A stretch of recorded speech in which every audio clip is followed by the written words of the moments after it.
თქვენ ადგილწყინებად მარიკას უკითხო ერთი ასეთი რამ. ალბათ მაყურებელმა ძალიან ცოტამ თუ იცის, რომ ივანე ჯავახიშვილის ერთ-ერთი ყველაზე საყვარელი ნივთი იყო მისი ვიოლინო. რატომ მარიკა? იმიტომ რომ ჯერეთი თვითონ უყვარდა ძალიან ვიოლინოს, სწავლობდა, მაგრამ გულისხმდებოდა რომ ვერ დაამთავრა ბოლომდე, მაგრამ თავარი მისი სატრფიალო და უსაყვარლესი ქალბატონი მისი მეუღლე არის საქართველოში პირველი პროფესიონალი მევიოლინე ქალი ანასტასია ჯამბაკუროვნა. იყო ხუბიცუდი ეს ამბავი რომ ივანეს გატაცებით უყვარდა. მისი ტრფობისა და რომანტიკის ეს ამბავი, მით უმეტეს ვინც იცის მათი სიყვარულის ამბავი და მისი მეუღლის რომელიც იყო. ბევრმა ახლა შესავით არ იცის მათი სიყვარულის ამბავი, ამიტომ მარიკა მოამზადა შესანიშნავი ფილმი ივანე ჯავახიშვილის შესახებ, რომელიც სულ მალე იქნება ნაჩვენები. სულ მალე ნაჩვენები იქნება დედა უნივერსიტეტში, ამას ძალიან დიდი მნიშვნელობა აქვს.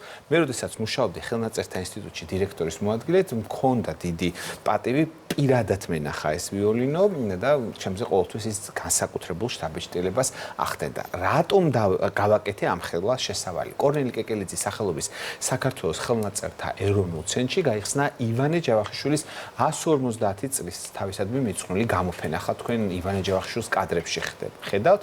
ასევე შედგება წიგნების პრეზენტაცია, რომელიც გახსნა ცენტრის დირექტორმა პროფესორმა ზაზა აბაშიძემ. ახლა ხელნაწერთა ეროვნული ცენტრიდან ჩაგვერთვება ქეთევან ბუდაღაშვილი. ქეთევანი ალბათ საოცრად კარგად მოგვიყვება დეტალებს ივანე ჯავახიშვილის ცხოვრების, მისი მემორიალური ნივთების შესახებ. ქეთევან, მოგასალმებით და დარწმუნებული ვართ, შენ ძალიან დიდი შთაბეჭდილების ქვეშ ხარ უკვე. მოგესალმებით, მადლობა გიორგი ასეთი წარდგენისთვის. ჩვენ ცოტა ხანში ანასტასია ჯამბაკურ-ორბელიანის ვიოლინოსაც გაჩვენებთ, რომლის შესახებ თქვენ საუბრობდით დასაწყისში, თუმცა მინდა რომ აი ამ ფოტოთი დავიწყოთ დღევანდელი ჩართვა ივანე ჯავახიშვილი გიმნაზიის დამთავრებისას. ასევე გვერდზე ძალიან საინტერესო ფოტოს ვხედავთ ივანე ჯავახიშვილი და ადამ ფორაქაშვილი გიმნაზიის დამთავრების შემდეგ 1895 წელი. ნამდვილად როგორც აღნიშნეთ, ჩვენ დღეს ვისაუბრებთ უდიდესი ქართული ინტელიგენციის სინდისის და ღირსების შესახებ, რომელიც საკუთარ თავს პატარა ჭიანჭველას ადარებდა და ამბობდა კიდეც კარგი ვარ იმას, ნუ იტყვი თავს, ნუ დაუწყებ ქებასა.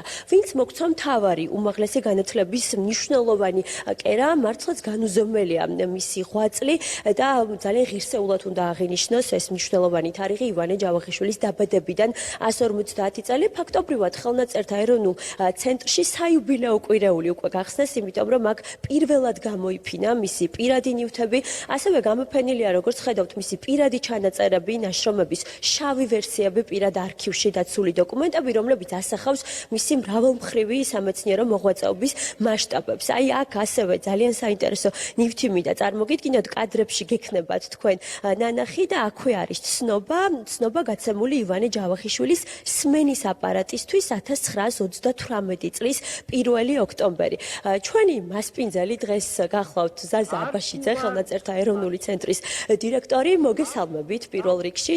ჩვენმა წამყვანებმა აღნიშნეს წიგნები, აქ გაიმართა ეროვნულ ცენტრში წიგნის პრეზენტაცია და ასევე სულ რამდენიმე დღეში გაიმართება პირველი ტომის, თხზულებათა პირველი ტომის პრეზენტაცია, რომელიც საფუძველს ჩაუყრის 20 ტომეულს ფუნდამენტურ თხზულებათა კრებულს, ხო?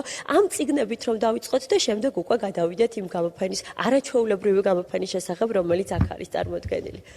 ბატონო, მოგესალმებით მეც. ივანე ჯავახიშვილის იუბილეისადმი რომ არ მიგვეძღვნა რაღაცა ეს წარმოუდგენელი იყო და ხელნაწერთა ინსტიტუტი მე მგონი ღირსეულად შეხვდა ამ თარიღს. არც არის გასაკვირი, ივანე ჯავახიშვილის მთელი არქივი პრაქტიკულად დაცულია ჩვენთან ხელნაწერთა ეროვნულ ცენტრში. გადმოინაცვლა აქ სახელმწიფო მუზეუმიდან თავის ძროზე, როდესაც შეიქმნა ჩვენი ცენტრი. აი წიგნი, რომელიც თქვენ ახსენეთ და რომლის პრეზენტაცია გქონდა, ეს არის უკვე სამჯერ ადრე გამოცემული წიგნი ცნობილი ისტორიკოსის დავით გრიტიშვილისა, რომელიც მოწაფე იყო ივანე ჯავახიშვილის. ბოლოჯერ გამოიცა 1968 წელს და იქცა უკვე ბიბლიოგრაფიული იშვიათობა და ჩვენ გადავწყვეტეთ, რომ საიუბილეოდ გამოგვეცა ეს პირველი მონოგრაფია ივანე ჯავახიშვილზე. მანამდე სტატიები იყო, წერილები იყო, მოგონებები იყო, მაგრამ წიგნი, როგორც ასეთი პირველი, მას დავით გრიტიშვილმა უძღვნა და აი ჩვენ ხელახლა გამოვეცით ეს წიგნი. რაც შეეხება მეორე წიგნს, ეს არის პირველი ტომი 20 ტომეულისა, მისი წარდგინება, პრეზენტაცია გაიმართება თბილისის სახელმწიფო უნივერსიტეტში საიუბილეო დღეებში და ამიტომ მე არ დავასწრებ წინ მოვლენებს, უბრალოდ ვიტყვი რომ ჩვენმა ინსტიტუტმა ამ წიგნის გამოცემით გააკეთა უზარმაზარი საქმე და დაედო საფუძველი უზარმაზარ საქმეს ივანე ჯავახიშვილის თხზულებათა 20 ტომეულის გამოცემას. რაც შეეხება გამოფენილ პირველად გამოიფიდა თქვენ აღნიშნეთ ხო ეს პირადი ჩვენთან არსებობს ივანე ჯავახიშვილის მემორიალური კაბინეტი და იქ ყოველთვის იყო ეს ნივთები, მაგრამ აი კაბინეტი დატოვა, ასე ვთქვათ, კაბინეტის კედლები ყველა ამ ნივთმა და ნაწილია რასაკვირველია ყველა არ არის და ჩამოვიდა ჩვენთან საგამოფენო დარბაზში. წამყვანება დასაწყისში ბატონო ზაზა აღნიშნეს ვიოლინო, მისი მეუღლის ანასტასია ჯამბაკურ-ორბელიანის ვიოლინო, რომელიც ახლა საგამოფენო დარბაზშია წარმოდგენილი. თავად ივანე ჯავახიშვილსაც ძალიან უყვარდა მუსიკა და მუსიკის ისტორიაც ასეთი ნაშრომიც კი აქვს, ხო მას? არ დარჩენილა მე მგონი არც ერთი დარგი, რომელსაც ივანე ჯავახიშვილი არ შეეხო. თქვენ როგორ ფიქრობთ, რამდენად ვიცნობთ ჩვენ ქართველები მის ბიოგრაფიას, რამდენად ვიცნობთ ჩვენ ივანე ჯავახიშვილს?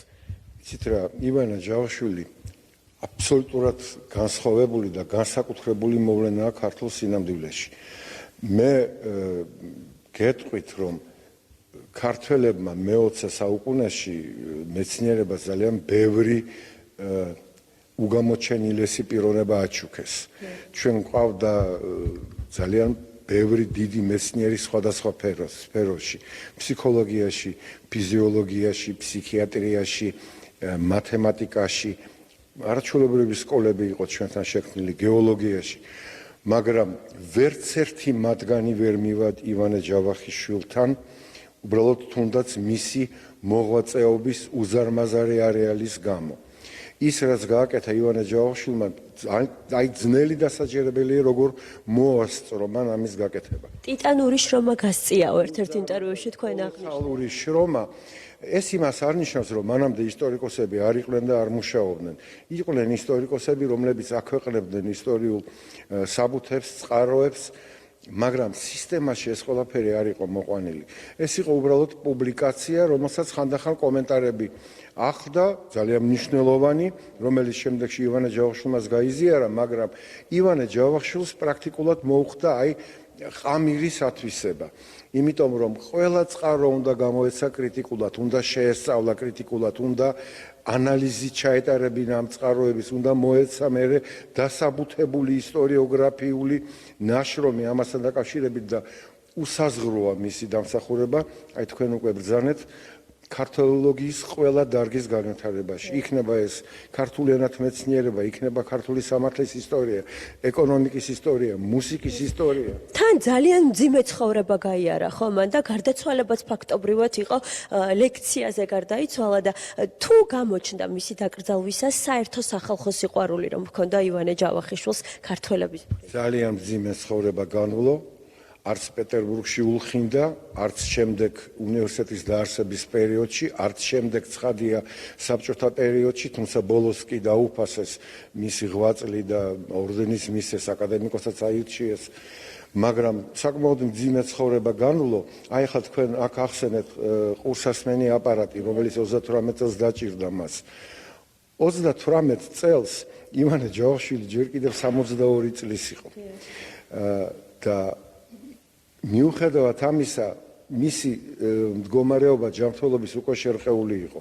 თავი დავარებოთ იმას, რომ მუდმივად იყო დიეტაზე. მუდმივად, იმიტომ რომ ჯერ კიდევ სრულიად ახალგაზრდას 26 თუ 27 წლის იყო, რაღაცა ჭამა, რაღაცა ღვეზელი, რომელიც მოუკალავ ჭურჭელში იყო დამზადებული და ამის მერე მას დაეწყო ძალიან დიდი პრობლემები კუჭნასთან დაკავშირებით, რომელიც მთელი ცხოვრება აწუხებდა. არა მარტო აწუხებდა, არამედ ხანდახან აი მისი ქალიშვილის მოგონებებია, რომელიც მალე გამოიცემა ჩვენს მიერ და უკვე გამოცემულია ორჯერ. კრუნჩხევამდე მიდიოდა, ისეთი ტკივილები ჰქონდა და მიუხედავად ამისა, პრაქტიკულად 18 საათი 24 საათში ის მუშაობდა. უდიდესი პიროვნება და უდიდესი მეცნიერი. ძალიან დიდი მადლობა თქვენ ამ გამოფენისთვის. დანარჩენი სურპრიზად დავუტოვოთ მაყურებელს, რომ მოვიდნენ ხელნაწერთა ეროვნულ ცენტრში 30 აპრილის ჩათვლით გაიმართება ეს გამოფენა, ასე რომ დრო ჯერ კიდევ გაქვთ და აი ამ საინტერესო ფოტოთი დავასრულებ ჩართვას, რომელიც მე პირადად პირველად ვნახე ივანე ჯავახიშვილი ხოვლეში მუშაობის დროს 1907-1908 წლები, მოკლედ 30 აპრილის ჩათვლით შეგიძლიათ მოგბრძანდეთ ხელნაწერთა ეროვნულ ცენტრში. მადლობა ყურადღებისთვის, ნახვამდის. მადლობა ქეთუნა ბუდაღაშვილს და ვფიქრობ, რომ ძალიან საინტერესო გამოფენა ელოდება 30 აპრილის ჩათვლით. ეკო ძალიან მოკლედ. აი დიდი მეცნიერი ხო იყო, მაგრამ ძალიან სიმპათიური ახალგაზრდაც ხომ იყო. კი, თავისთავად ნამდვილად.